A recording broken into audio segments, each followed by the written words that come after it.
Hello and hello again. This is Tibblewinkles, and welcome back to Dream Daddy, a dad dating simulator. So on the last episode, I believe we had a little good old bro out with Craig and hyperventilated, fell off the treadmill and fell asleep and decided to run our way towards Hugo, Amanda's... Is it Amanda? Yes, I think Amanda's her name. Amanda's English teacher. So, without further ado, let's continue. The bell for the end of the period rings. All of the students immediately get up and make a break for the door. Whoa! Remember to do the reading and answer the response questions on page 194 in your textbook. Nobody's listening. Oh. Or not, I guess. Mr. Vega turns to me and sighs. Middle schoolers, right? Don't you teach high schoolers? Both, you know. Budget cuts. Right. Oh. Thanks so much for coming in. No problem, Mr. Vega. Oh. Please, call me Hugo. I don't know. I don't normally do these impromptu parent-teacher meetings, but as I'm sure you know, Amanda's a very bright student, and I'm concerned about her recent behaviour. Well, what's going on? Amanda has never been the most engaged student, but I know she cares. Recently though, she's been falling behind. She's not completing assignments and has been doing rather poorly on tests. I'd normally talk this up to senioritis, but this is strange. I thought Amanda always shared everything with me. It hadn't even crossed my mind that something might be wrong. I just wanted to ask, is everything okay at home? We just moved. Yeah. Well, we just moved recently, but it was only to the other side of town and Amanda was more excited about it than I was. See if you can talk to her about it. I know she values you a great deal and would appreciate your guidance if she keeps heading down this road. One moment, sorry, I need to make a short cut. Alright then, I'm back. Sorry about the delay. I don't know. I know how important art school is to her, and I would hate to see her miss out on scholarship money that she clearly deserves. I'll make sure to talk to Amanda. Thanks for letting me know, Hugo. Anytime. On my way out I stop, thinking for a moment. I turn to Hugo. Hey, Hugo? Yes? They ever catch that rye? Yes. I leave the classroom and make my way out of the school. I'm still a little bit in shock that Amanda was able to hide this so well from me. She always been such a forceful positivity in my life, especially after we lost her father. Amanda must be done with classes for the day by now. I'm sure she would appreciate a ride home, and maybe I can talk to her about what's going on.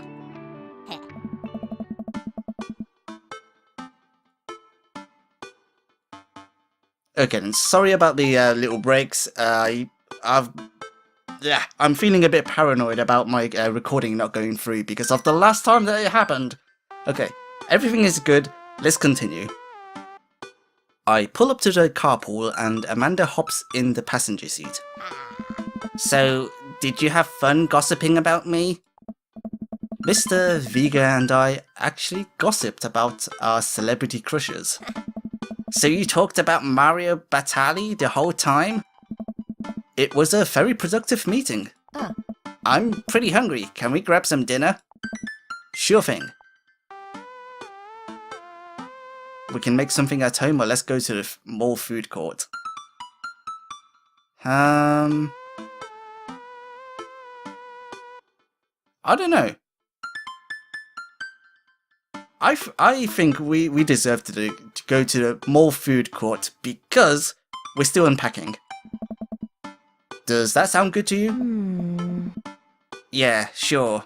Why the mall? Geez, can't a dad take his daughter to the mall? Will you buy me things? I will buy you a thing. Singular. Sounds like a deal to me. Huh. We drive in silence for a short while. Amanda plays a game on her phone. I should say something. You know, sometimes when the kids get older, they find that they have to keep things hidden from their parents. And that's okay, because sometimes that's what kids do. And that's okay, but also sometimes it's good to have the parents' perspective. Because, you know, maybe the parents have also dealt with similar situations. And maybe they're a little cooler than you give them credit for. Anyway, what I'm trying to say is that it's good to share. Love you. Have you been reading my tweets? You have a Twitter? What? Never mind. Look, sweetie. Mr. Vega said you haven't been participating in class and that you're not turning things in. Huh. Oh, I'm fine, Pops. Senioritis and all that. I thought you liked Mr. Vega's class. It's fine. He's fine. We pull up to a stoplight and I eye Amanda. She's still texting. Just, I want you to know that you can talk to me about anything. Ugh. Uh-huh. I can tell whatever it is, she doesn't want me knowing about it. That's frustrating. I heard Emma R's going to that fancy art school in California. That's exciting. Yep. Are you bummed that you guys aren't going to the same school? Yep. Huh? Amanda keeps texting. She stifles a laugh. Oh, what's so funny? It's, I didn't think you'd get it. Okay. Who you texting? Oh. Noah. Who's Noah? My friend. Does he go to your school? Yep. Do you like Noah? Whoa! What? No. Dad. I can't believe you would... Dad! Basically. I mean, geez. Why would you? Gross. Sorry, just asking. Dad, he's just my friend. Guys and girls can be friends. He's my friend. Okay. Jeez. This is going well. Good talk. Love ya, kiddo. She leans forward and turns up the radio. I guess that conversation is over. To the mall then. Dab tip, what do you do when you don't have to... We arrive at the mall, a big indoor shopping centre with a couple different floors. It's kind of dead, but that doesn't stop a mall security guard from yelling at a group of loitering teens, sorry. Let's eat something disgusting for dinner. Alright! Hell yeah! Language, missy. Heck yeah? Better. We approach the food court and evaluate our options. There's greasy restaurant after greasy restaurant. My heart burns just looking at the menus. Nobody looks happy to be here. Maybe cooking at home was a better idea. What are you in the mood for? Bread dipped in sugar, bread with cheese on it, or do you just want me to inject some fat directly into your bloodstream? I extend my hand to her. Would you do me the honor of sharing some nachos? Huh. She takes my hand with a grin. It would make me the happiest, cheesiest girl alive. We order a giant pile of chips and unnaturally orange cheese from a very unenthusiastic and possibly stoned teenager. We take a seat at the rickety table and dig in. Whoa! These are bad. These are very bad. But also strangely delicious. We have to eat through the pain. we enjoy the fluorescent cheesy goodness together until we're all out of nachos. So, something's been bothering me for a while. Can you explain memes to me? Which meme? All memes. Amanda sighs deeply and places her head in her hands. Dad, it's complicated. See, memes are inside jokes shared by a bunch of people that get less funny the more people do it. So the problem is that by the time a meme gets to you, Dad, all its youths have already done the joke to death. Dad.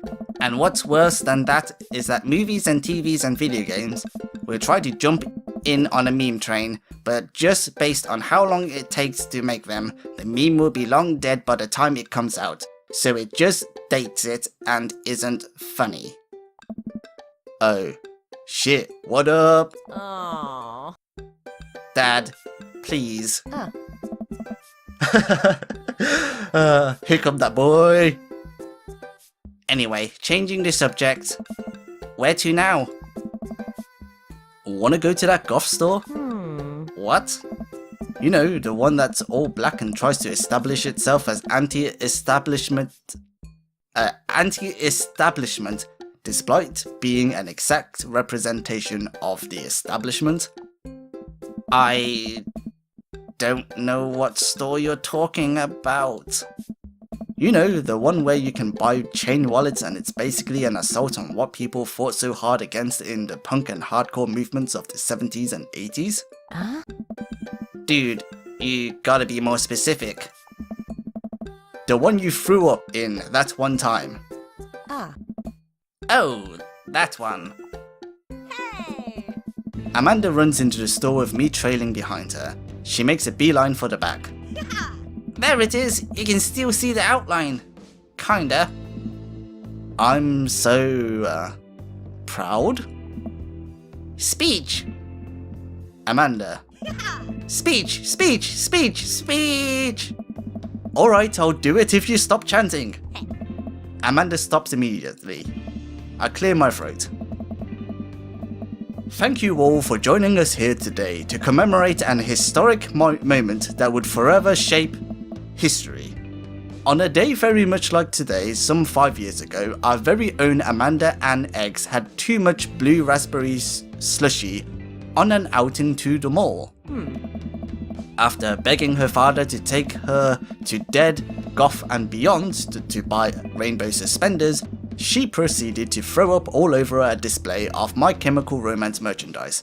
Her loving father then had to pay for said merchandise, which to this day remains among our possessions. Thank you. Amanda is moved. She begins clapping, slow at first, then faster and more vigorously. Several other patrons turn their heads. One of them also starts clapping. I bow my head. Oh hey, chain wallets! While Amanda busies herself looking at the band t-shirts, I try to find something of interest to myself. Not much for a dad to look at in a Dead, Goth and Beyond.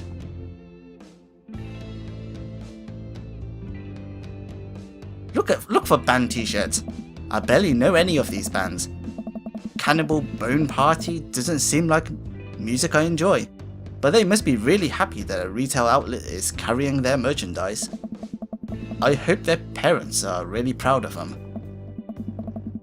Look, this is really important to me. Oh, it's okay.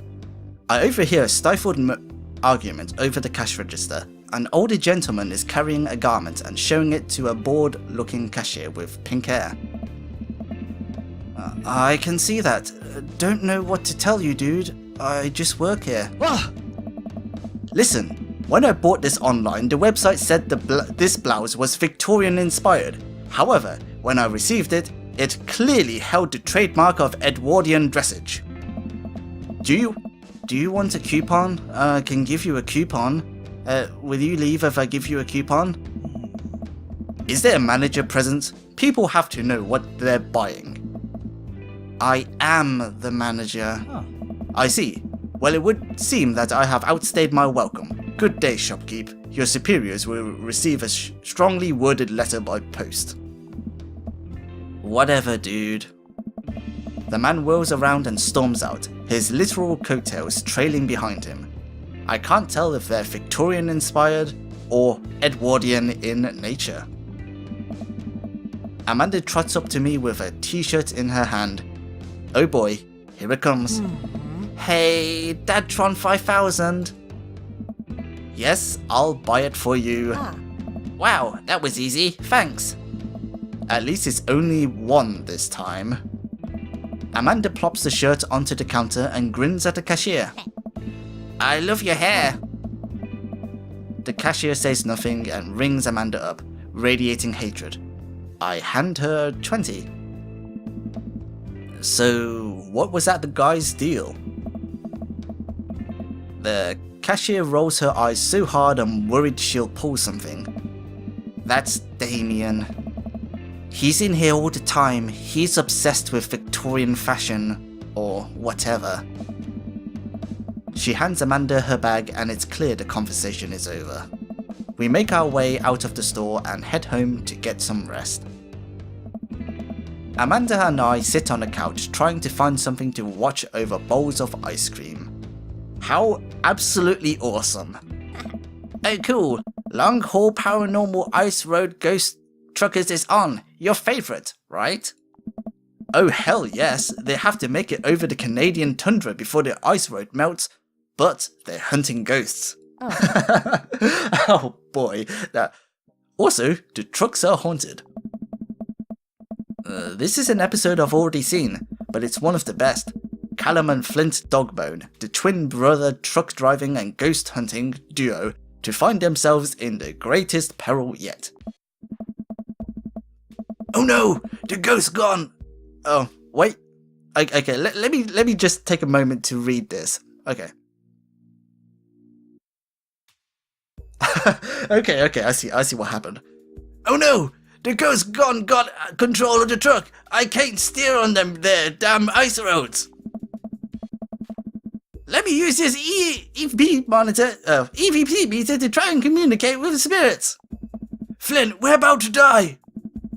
Ah, almost got it! If you listen carefully, it sounds like it's saying, you're going to die!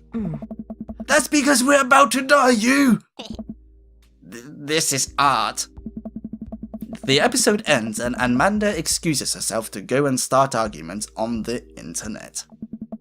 I stay up a little longer, curious about the exploits of Callum and Flint Dogbone after their disastrous ice road incident. Afterwards, I crawl into bed and get a good night's sleep. Dad tip, please remember to call us once in a while. Okay. So there, that was me taking a sip of water.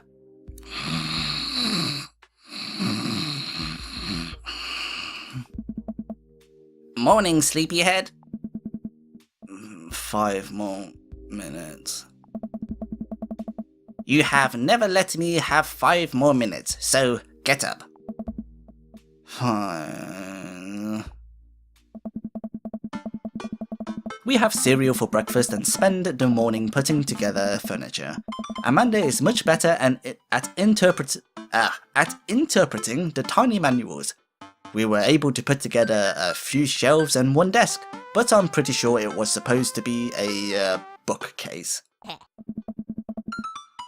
So, are you excited for the cookout today? If there's food, I'm excited. Excited to beef up my grilling skills. I'll see this as a learning opportunity. If I can snake some hot grill tips, I think we can consider it a success. Don't you want to meet some of the people in the neighborhood? I'll probably end up standing uncomfortably in the corner with a plate of food and hope that nobody talks to me. Dad, you're a beautiful work in progress. We'll get that butterfly to emerge from the cocoon. The social butterfly. Well, we better start getting ready. We definitely don't want to be late. Huh? What? No, we have to be fashionably late. Who shows up to a cookout on time? You know what? We're going early, just because you said that. I head out the door and Amanda reluctantly follows. We walk across the street to Joseph's house with a store-bought veggie plate. I'm a terrible cook if it doesn't involve a grill. I guess we're not as early as we thought we were. Joseph's backyard is already packed with people. Blah, blah, blah. Okay. Wrong voice. I guess we're not as early as we thought we were. Joseph's backyard is already packed with people, and the smell of hot dogs wafts through the air. Small children run through a sprinkler, and adults chat in small clusters. I set our veggie plate down to a table next to 2 other veggie plates. Hey, there's Joseph. I wave to get his attention. The moment he sees us, he jogs over, arms open wide. Oh. Welcome, I'm glad you two are here. And you brought veggies. Let me introduce you to my family. Kids, come on over here. This is Chris, my eldest. Hey. No. Hi. This is Christian and Christy. They're twins. Ah. They stare creepily and say nothing. Ah. Then, of course, there's our youngest, Krish. Wait, where is Krish? Maybe Mary put him in his crib. Oh. Oh, and how could I forget my lovely wife, Mary? Hey. Joseph pecks her on the cheek. She smiles. Ah, Mary, sweetheart, did you put Krish to bed? I'll have to go look for him. Oh. What? You'll have to? Joseph takes a moment and regains his composure. Oh. Mary, this is our new neighbor, Daddy and his daughter Amanda. Ah. I'll shake your hand, but I have a glass of wine that I need to tend to. I love her. Nice to meet you, Mary. Charmed. Well, I have to go over there now. Yeah. My wife has a wonderful sense of humor, but please, you two enjoy the barbecue. All the guys are really excited to meet you. Here, let me introduce you around. This is Robert. He lives just across the way. A haggard man nursing a glass of whiskey eyes me up and down. Hey. Hey, I'm me, and it's nice to meet you. He takes a long swig of his drink. Charmed. Bad. Daddy and his daughter just moved in next door. Cool. If you ever need recommendations on where to get a drink in this town, Rob's your man. I told you not to call me Rob. Norm MacDonald. Right, got it. Robert ambles away without saying goodbye. Hey. He's not really a people person. Wow, I think I've actually met everybody else. Oh. Great, I bet you're excited to get to know everyone better. Hope you both enjoy yourselves. Amanda and I mill around and try some of the food spread out on the table. I pick at some deviled eggs. Amanda grabs a small paper plate and immediately begins piling it with baked goods. Ugh. I don't want to make friends. Ugh. Come on, Dad. Who are you gonna party with when I go off to school? But I don't want to have to do with pleasantries. Dad. They're gonna talk about weather. Go do it. Make a friend.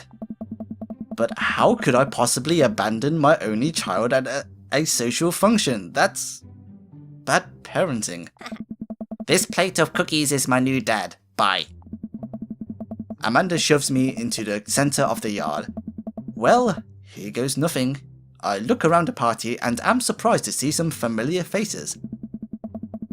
Isn't that the barista from the Coffee Spoon? What a cool guy. And mysterious. Didn't that guy throw a frisbee at my head? Isn't that the guy who was throwing a fit in Dead Goth and Beyond? Isn't that Amanda's teacher? Hey, I know Craig. But, wait a second. All of these people live in our cul-de-sac? That can't be right. I'd better investigate. Talk to Matt, Hugo, and Craig, yes. What do you know? That's a good combination. Let's do that. Oh. Matt and Hugo seems to be embroiled in an intense conversation. Craig looks on, smiling politely. I walk over to say hello, and here's the little Craig. I forgot the baby's name.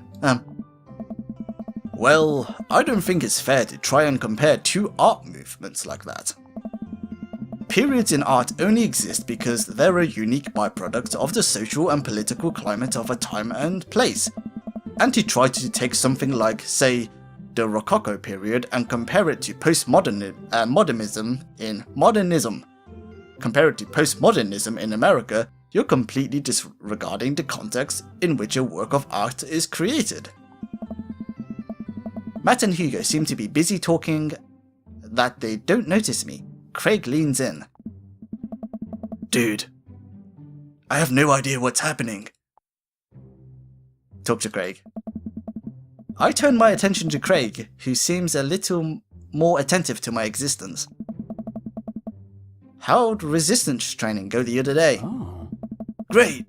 Little River here's a great cheerleader, ain't ya, tiny bro? Craig grabs River's arms and waves them around. Oh. You can do it, Dad. I'm so proud of you. I'm sorry for pooping on you. She must be a handful at that age. Hmm? Oh, they always are. Hey. But it's so worth it. Craig grabs River's arms again and waves them around. Oh. Also, sorry for throwing up on you, Dad. Hmm. How are you settling in? The new place is perfect. I never get too comfortable. Almost done. There's still a few odds and ends to take care of before I can really call myself settled, but I think we can upgrade the situation to livable. Oh. We did livable throughout the entirety of college. Yeah, my goal was for Amanda to live the sort of life that didn't involve eating spoonfuls of ranch dressing as a palate cleanser between different types of pizza. She still does, though. Hey, she takes after her dad.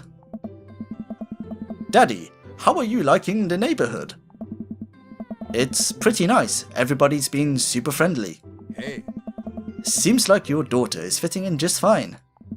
What voice did I give Matt? Okay, Matt points across the yard to where Amanda, Daisy, and another young girl are playing. They're all sitting cross-legged in the grass, picking weeds and weaving them into little flower crowns. It's pretty adorable. The girl I don't recognize jogs over to us. Hey.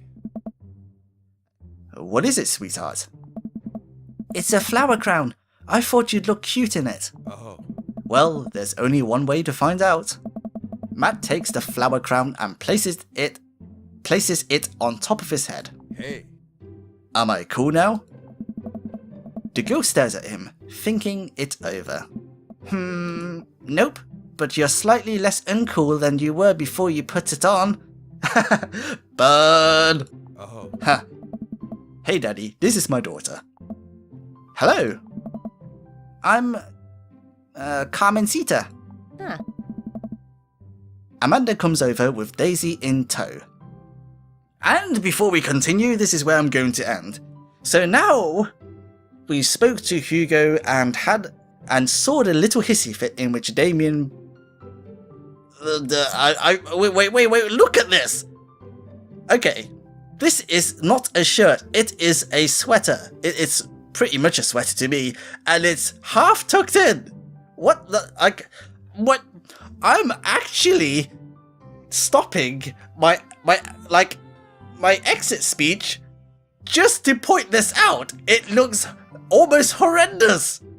It's just this bulge here. It's a sweater bulge. It's not a shirt bulge, and it looks so bulky.